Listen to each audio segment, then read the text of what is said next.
Oh là les gars. Oh là les bangs. Ah les gars. Ah les gars. Triplé. Triplé. Les frérots, j'espère que vous allez bien. J'espère que vos proches vont bien. J'espère que vous avez passé une bonne semaine et un bon week-end.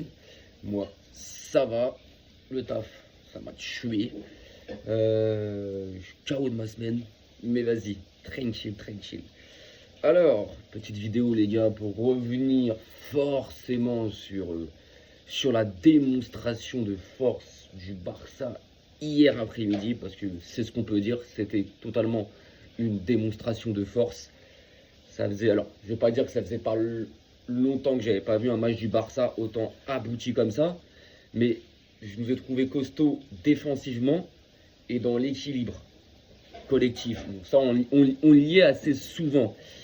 Et on a pu constater et surtout pu vivre et voir, les gars, le premier triplé en carrière de Monsieur Lamine Yamal à seulement 18 ans, les gars. À seulement 18 ans. Les Madrilènes, je vous vois d'ici, hein. Pas tous, mais certains. Sachez un truc, je bois vos larmes, les gars. Je bois vos larmes, parce que sur Twitter, faut voir ce que les Madrilènes, alors certains, une certaine communauté, une certaine poignée de Madrilènes, mais comment vous sentez le seum et la frustration, les gars. Vous avez le seum, vous kifferez avoir ce joueur-là dans votre équipe. Vous voulez le comparer à Mbappé, mais arrêtez de le comparer à Mbappé. Il y en a un qui va avoir 28 ans, l'autre il a que 18 ans. Mbappé, balle au pied, c'est... Ah. Mbappé, c'est le genre de mec, s'il n'a pas son tapine dans le match, ou s'il n'a pas son péno, tu ne le vois pas. Il me fait penser à certains Portugais qui est là-bas en Arabie Saoudite. Vous savez de qui je parle. Il me fait penser à lui, en fait. C'est ça la carrière d'Mbappé, en fait. Du moins son passage au Real pour l'instant, les gars. Donc Lamine Yamal, triplé. Mais surtout, quel triplé. Victoire du Barça, 4-1, les gars, contre Villarreal. Hein.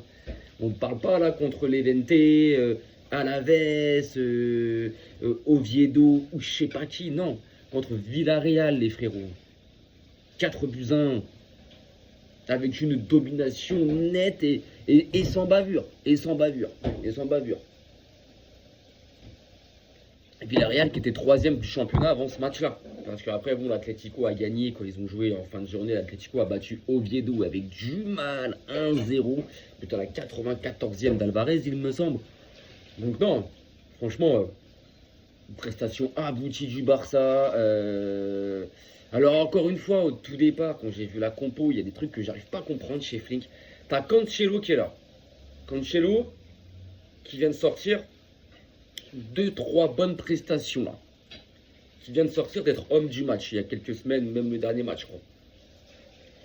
Qui le fait pas jouer. Alors maintenant, il y en a qui me disent oui, il faut qu'il fasse souffler Koundé, il faut qu'il mette Cancelo. Sachez une chose, Flink n'aime pas Cancelo à droite. Voilà, il l'a déjà dit, il l'a déjà martelé. Il a dit, en gros, il veut pas avoir Cancelo arrière droit. Ça lui plaît pas. C'est donc le duo avec Lamine Yamal, il va falloir qu'on l'oublie. Si vraiment Cancelo doit jouer, ça sera dans un milieu en piston ou à la place de Baldé. Mais encore une fois, hier, je sais pas, Koundé, il faut le faire souffler. Même si hier il a été costaud, il faut quand même le faire souffler. Maintenant, est-ce que Cancelo sera titulaire mardi contre l'Atlético lors du match retour de la demi-finale de Copa del Rey? Peut-être, je sais pas. Je pense qu'il va essayer de mettre une équipe équilibrée mais aussi offensif.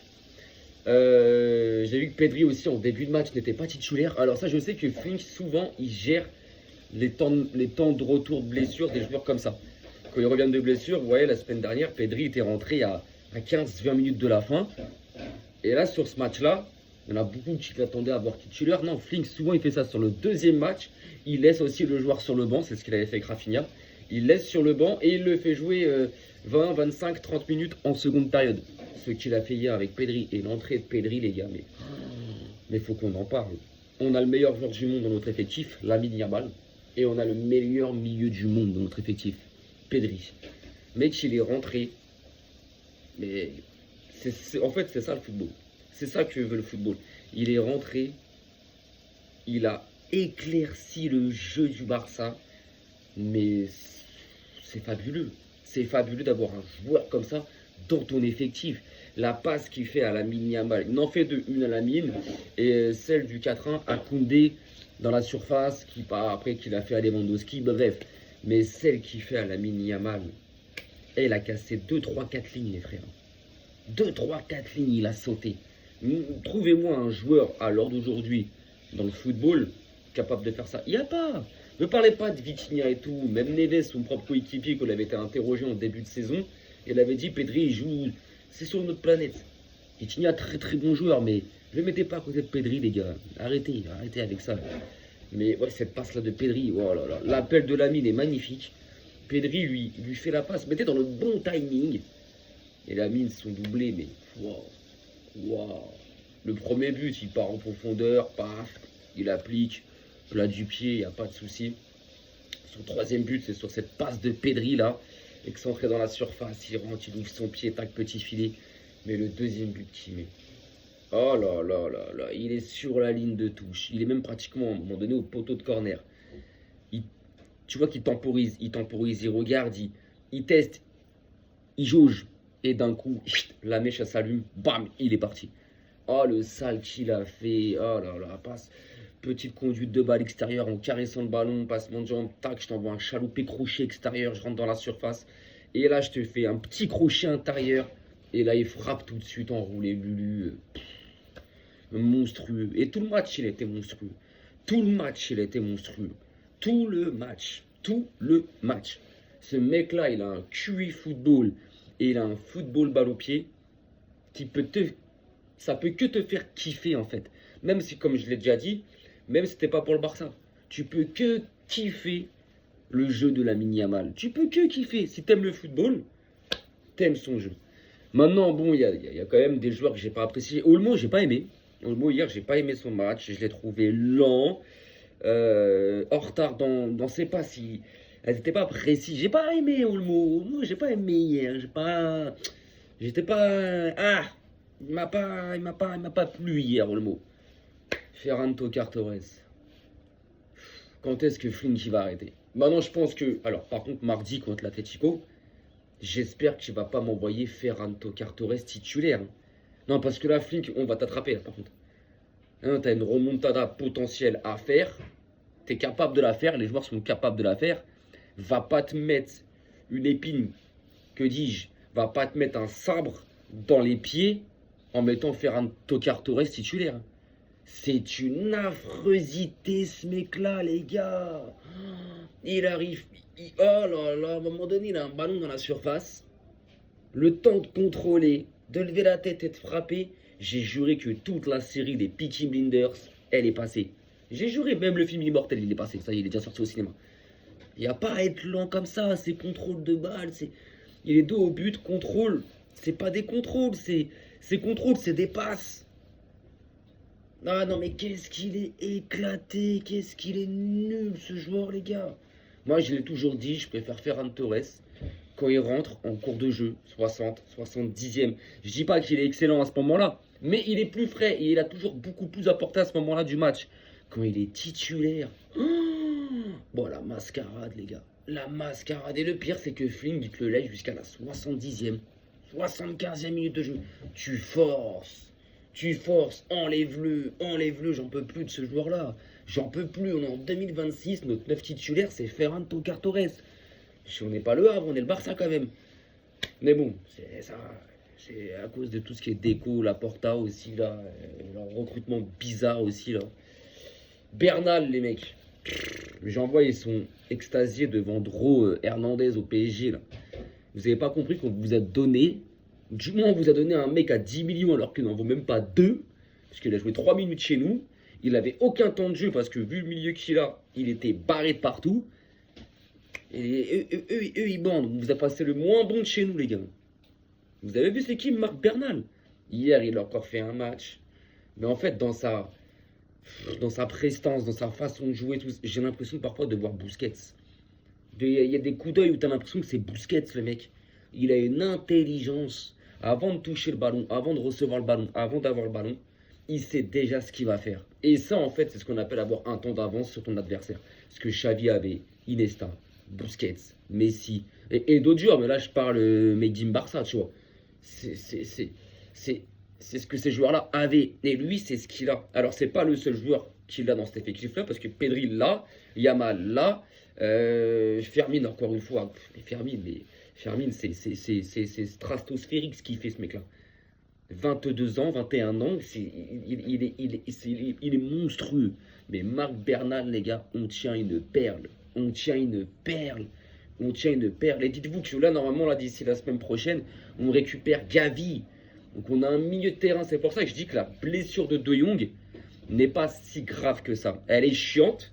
Parce que tu dis, putain, encore une fois, qu'on va arriver dans les matchs importants de la LDC. On n'a pas notre effectif, encore une fois, à 100%, même si c'est qu'une blessure. Notre effectif n'est pas à 100%. Et à chaque fois, c'est pareil. On a des joueurs importants qui se blessent. De Jong est un joueur important, les gars. Et c'est ça qui m'énerve, en fait. Maintenant, pourquoi elle n'est pas si handicapante que ça? C'est tout simplement, les gars, parce qu'au milieu de terrain, on a le meilleur milieu de terrain d'Europe. Et je crois qu'on est le milieu de terrain le plus fourni. Donc c'est sûr que la blessure de Pedri va être beaucoup plus embêtante. Parce que Pedri, c'est la plaque tournante. C'est le cerveau du Barça. Le jeu, tous les ballons passent par lui. Donc lui, quand il est absent, Pedri, tu le ressens sur le jeu. Même si tu vas gagner des matchs, au milieu de terrain, tu le sens. Tu le sens que Pedri est absent. Quand De Jong, il n'est pas là, je dis pas que ça se sent pas. Mais tu le vois beaucoup moins, en fait. Beaucoup, beaucoup moins. Et le fait qu'on ait un Marc Bernal, des Fermin, et Gavi qui revient, et je crois que Queixado, les gars, c'est fini. Concrètement, je crois que Queixado, c'est fini. Et Queixado de l'année dernière, j'ai kiffé. Je l'ai toujours dit. Le Queixado de l'année dernière, j'ai adoré. Il avait sorti des bonnes prestations. Une top saison à son échelle. Mais cette année, Queixado, à chaque fois qu'il joue, les gars, il est dépassé. Il va faire des bonnes prestations, mais souvent, il va faire des mauvaises appréciations du jeu, des mauvaises relances. C'est compliqué cette année. Et je pense qu'avec toute la concurrence qu'il y a au milieu de terrain, et je pense qu'il a aussi, lui, vu qu'il n'aurait plus beaucoup de temps de jeu. Voilà, avec Queixado, je pense qu'on va le revoir cette année. Il rentrera en cours de match, trucs comme ça, c'est obligé. Mais voilà, je pense que Queixado, à mon avis, cet été, les gars, arrivederci, ciao, ciao. Et puis voilà, quoi. Mais franchement, ouais, Marc Bernal, mais waouh, waouh, waouh, les gars. Koubarsi, en défense centrale, il faut en parler aussi. Hein. Parce que souvent, les gens, ils sont là, ils parlent pas de Koubarsi, les gars. Et il a 18 ans, le gamin. Ce qu'il fait en défense, c'est pas normal. Oui, il y a des fois, il va avoir des trous de mémoire. Il y a des fois, il va avoir des trous, il va passer à côté de trucs et tout. Il va tacler en retard. Alors, au niveau de la relance, il est toujours propre. Dans les duels aériens, il est toujours costaud. Mais il faut se rendre compte que le gamin, il a 18 ans. Parfois, quand on parle de Koubarsi, j'ai l'impression que les gens, ils en parlent comme un défenseur de 25-26 ans. À la Van Dijk. Même si Van Dijk, il a 32 ans, vous m'avez compris. Il a 18 ans, le gamin. Les prestations qu'il fait à 18 ans, en tant que défenseur central, mais c'est costaud, on s'en rend pas compte, les gars. On ne s'en rend pas compte. Énorme hier, énorme, énorme. Bon, Johan Garcia, hier, il n'a pas eu trop grand-chose à faire. Allez, on va dire, les une ou deux frappes qu'il a dû stopper, il les a stoppées, mais il n'a pas eu grand-chose à faire. En défense, j'ai bien aimé Baldé, Koundé. Leur côté défensif, ils se sont rarement fait dépasser. Et offensivement, ils ont beaucoup apporté. La défense centrale, Garcia et Koubarsi, costaud. Le milieu de terrain, j'ai trouvé très bon. Fermin, excellent. Lamine, excellent. Rafinha, j'ai bien aimé parce que Rafinha, qui marque pas ou qui fasse pas de passe décisive dans un match, c'est pas très grave. Ce que j'aime dans ce Rafinha, les mecs, c'est son énergie qu'il met dans un match. Il va tellement presser partout. Il fait tellement les allers-retours en défense, des retours défensifs, des courses de 60 mètres. Après, tu refais un appel et tu refais la course au sens inverse. Rafinha, c'est vrai que tu sens qu'il est un peu moins bon. Peut-être dans la finition, dans le dernier geste, il va avoir un peu plus de déchets. Mais il faut voir ce qu'il donne avant comme effort, en fait. Donc Rafinha, non, encore bon. Moi, je suis pas le mec qui, il n'a pas marqué, il n'a pas fait de passe décisive. En gros, il n'a pas staté. Il a été mauvais. Non, parce que le football, maintenant, c'est devenu ça. Genre, il faut stater pour exister dans un match. Il y a des joueurs, les gars, sans stater, ils font des vrais matchs. Il faut juste ouvrir les yeux et bien regarder les matchs, les gars. Donc Rafinha, non, très bon. Lewandowski, son entrée, elle était très bonne. Il a marqué. En tout cas, elle a beaucoup plus apporté que Ferran Torres, mais largement plus apporté, les gars. Et Lamine Yamal, un monstre. Lamine Yamal, un monstre. Un monstre. Donc là, les frérots, on prend 4 points d'avance sur le Real de Madrid. Donc quoi qu'il arrive, eux, ils jouent demain, je crois, ou ce soir, je sais plus. Je crois qu'ils jouent demain, je crois. Quoi qu'il arrive, les frérots, on termine, même demain, s'ils gagnent 8 milliards de zéro, le Real. Quoi qu'il arrive, on est premier, tout se passe bien. Et mardi soir, il y a ce fameux match retour de la demi-finale de Coupe du Roi. FC Barcelone, Atlético de Madrid, les gars. Alors là, une remontada est possible, mais il ne faudra pas encaisser de but. En fait, ça sera à nous de mettre les premiers buts. Si on marque en premier, et vite, mais du moins si on marque en premier, si le Barça marque en premier, concrètement, attention. Attention Atlético, parce que Atlético, ils montrent qu'ils ne sont pas sereins, qu'ils ne savent pas gérer ces genres de matchs-là et tout. Donc ils peuvent vite craquer. Maintenant, est-ce qu'on est, nous, capables, le Barça, de faire un match sans encaisser en moins un but? C'est ça le truc. C'est ça le truc, les frères. Est-ce que nous, on est capable de faire 90 ou 15 minutes, ou en cas d'égalité, une prolongation, je crois que c'est les pénaltys directement, bref. Mais est-ce qu'on est capable de faire 95 minutes sans encaisser un but? On l'a déjà fait cette saison, on a 7 ou 8 clean sheets, je crois. Mais là, c'est quand même l'Atlético. Devant, tu as quand même une armada offensive monstrueuse. Est-ce qu'on est capable, les gars? On se connaît capable. Maintenant, si on vient se faire sortir, tout dépendra de la prestation qu'on va offrir mardi soir. J'espère que si on doit se faire éliminer, j'espère que mardi soir, au moins, on sortira sur une victoire. Voilà, sur une victoire et sur une belle prestation. Tu vois ce que je veux dire? Parce que le match aller était totalement affreux. Mais pour le coup, on verra bien. Maintenant, comme j'ai dit, s'il y a bien une coupe qu'on ne doit pas gagner, qu'on me dit, bah celle-là, tu ne la gagneras pas parce que tu vas prendre la Liga et la LDC, j'avais toujours dit, je choisirais la Coupe du Roi. La Coupe du Roi, si on doit la sauter, on la saute. C'est pas énorme. Il y en a, ils sont là, ils vont se moquer de nous, les frères. Pour l'instant, vous partez pour faire saison blanche. Vous partez pour faire saison blanche. Ok, les gars? Ouais, je parle de vous, les Madrilènes, parce que pour l'instant, vous partez pour faire saison blanche. Pour l'instant, le seul titre que vous aurez pu prendre, où vous étiez directement en finale, c'était contre le Barça en Supercoupe, on vous a fouetté. En Coupe d'Espagne, vous êtes fait sortir en 8e de finale par Albacete, qui est 188e de Division 2. En Liga, vous cavalez derrière nous. Et en Ligue des Champions, là, vous allez jouer City, et après, vous allez rencontrer le vainqueur entre Atalanta et Bayern. Donc autant dire que ça faut être fort pour vous. Un Real Madrid très bon, équilibré et en mode prime, je t'aurais dit, possible. Mais le Real depuis 2 ans, frère, déjà, allez savoir s'ils vont pas se faire chicoter contre City. Mais moi je pense que le Real passera City parce que City c'est pas aussi extraordinaire cette année, même s'ils reviennent bien dernièrement. Mais en gros, si le Real arrive en quart de finale, ils se feront chicoter par le Bayern, ça c'est même sûr. Mais enfin bref. Donc voilà les prochains matchs. Donc nous c'est mardi soir. Donc c'est demi-finale et puis après c'est le week-end prochain en championnat et après c'est la semaine d'après, hein. Match aller en Ligue des Champions, les gars. Newcastle, d'abord match aller à St James Park et le retour la semaine d'après au Camp Nou. Donc là ça y est, les choses sérieuses elles commencent, les mecs. On arrive là mardi, demi-finale, retour de Coupe du Roi. Après, le week-end qui arrive la semaine prochaine, c'est match de championnat. Et après, la semaine qui suit d'après, 8e de finale de Ligue des Champions. On y arrive, les gars. Ça y est, tout doucement, on arrive dans les moments de la saison où ça y est, c'est là que tu dois gagner des titres. C'est là que, ça y est, c'est là. C'est là, on arrive à mi-mars. On sera mi-mars quand il y aura les 8e de finale de Ligue des Champions. Je crois que les matchs allés, c'est le 10 et 11 mars. Et les retours, c'est les 18 et 19 mars, il me semble. Donc les gars, là, va falloir sortir les biceps, va falloir sortir les quadriceps, va falloir tout sortir, gros, les mollets, la haine, la rage, et y aller. Y aller, si tu veux montrer que tu veux gagner ta 6e Ligue des Champions, hein, eh ben fais-le là. Fais-le là. Maintenant, bon, tu te fais éliminer, mais bon, on verra bien, parce que à St James Park, le match aller là-bas à Newcastle, il va pas être facile. Oui, ok, on les a battus au mois de septembre, 2-1 là-bas chez eux en Ligue des Champions. Mais c'était au mois de septembre, les gars. Là, on sera au mois de mars. En ce moment, Newcastle, ils sont en forme. Même si hier, ils ont perdu à domicile, justement, contre Everton. Donc, voilà. Maintenant, là, ça sera la Ligue des Champions. Tu sais très bien que c'est une autre compétition. Les joueurs, ils ont plus de dalle. Ils ont pas la même appréciation de la compétition. Et avec un match retour au Camp Nou. Et après, on verra qui on prend. De toute façon, on prendra le vainqueur de Tottenham Atlético de Madrid en quart de finale, si on se qualifie. Donc voilà, les frérots. Sur ce, écoutez, je vais vous souhaiter une bonne fin de journée, une bonne fin de week-end à vous. Et puis, prenez soin de vos proches. Et puis, on se capte plus tard. Allez, vedette chez les gars. Et Vizca le Barça.